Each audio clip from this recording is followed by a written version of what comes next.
Ոչ միայն լրացնելու, այլև գործեր կարելու, այլև կամպրոմատներ պեղելու, գաղտնալսելու եւ այլն։ Դրանով ես ճիշտ ասած շատ մեծ ակնածանք ունեի այդ կառույցի նկատմամբ։ Նույնիսկ մի տարի առաջ, հա, եթե ինչ որ մի բան ես իմանամ, որը սպառնում է, իմանայի, որը սպառնում է մեր անվտանգությանը։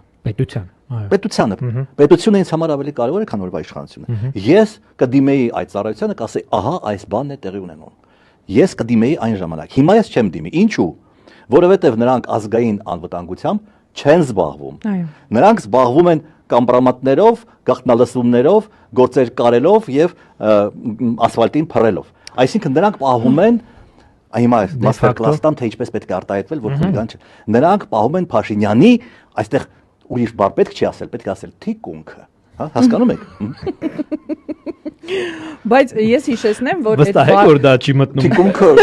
Որտեղ մինչև մի 5 շաբաթ առաջ այն ինչ որ ասել են, դա չէր մտնում։